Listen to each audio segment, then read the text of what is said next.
हरे कृष्णा। श्रील प्रभुपाद की जय। श्रीमद् भगवद गीता अध्याय 3 श्लोक संख्या 26। न बुद्धि भेदम जनयेत अज्ञानां कर्म संगिनां योजयेत सर्व कर्माणि विद्वान युक्त समाचरन्। भगवान आगे कह रहे कि हे अर्जुन, विद्वान व्यक्ति को चाहिए कि वह सकाम कर्मों में आसक्त अज्ञानी पुरुषों को कर्म करने से रोके नहीं, ताकि उनके मन विचलित न हो, अपितु भक्ति भाव में कर्म करते हुए वह उन्हें सभी प्रकार के कार्यों में लगाएं, जिससे कृष्ण भावनामृत का क्रमिक विकास हो।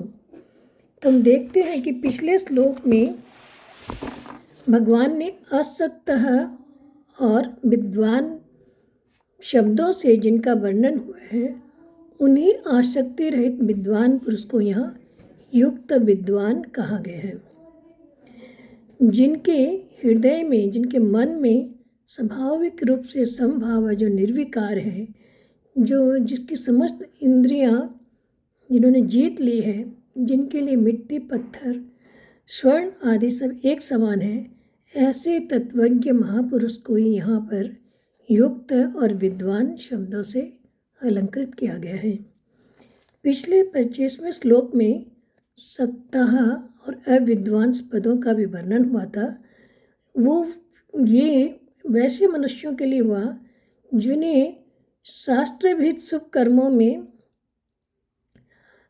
आसक्ति है और शुभ कर्म कर रहे हैं, पर अपने कर्म फलों के लिए अपनी आसक्ति से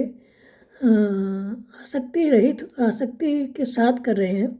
ऐसे अज्ञानी पुरुषों को यहाँ पर कर्म संगिनाम अज्ञानाम पदों से भगवान ने संबोधित किया है। तो जो शास्त्रविहित कर्मों को अपने लिए करने के कारण इन पुरुषों को कर्म संगी और अज्ञानी कहा गया है। तो भगवान कहते हैं कि श्रेष्ठ पुरुषों पर इसकी जिम्मेदारी होती है, क्योंकि दूसरे लोग स्वाभाविक ही उनका अनुसरण करते हैं।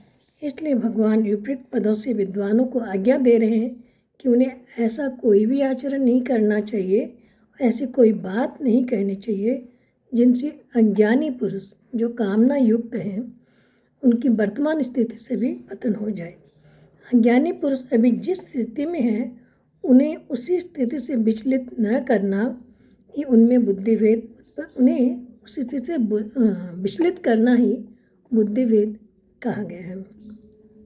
अतः विद्वान को सबके हित का भाव रखते हुए अपने वर्णाश्रम धर्म के अनुसार शास्त्र विहित शुभ कर्मों को आचरण करते रहना चाहिए, जिससे बाकी सामान्य पुरुष उनका अनुसरण करते हुए उन्हें अनुसरण करे और उन्हें भी निष्काम भाव से कर्म करने की प्रेरणा मिलती रहे। समाज एवं परिवार के जो भी मुख्य व्यक्ति होते हैं, उन पर यह बात लागू होती है। अतः भगवान अर्जुन से कहते कि हे अर्जुन, सभी को सावधानीपूर्वक अपने कर्तव्य कर्मों का अच्छी तरह आचरण करना चाहिए, जिससे प्रत्येक व्यक्ति पर और समाज पर उनका अच्छा असर पड़े। हरे कृष्णा।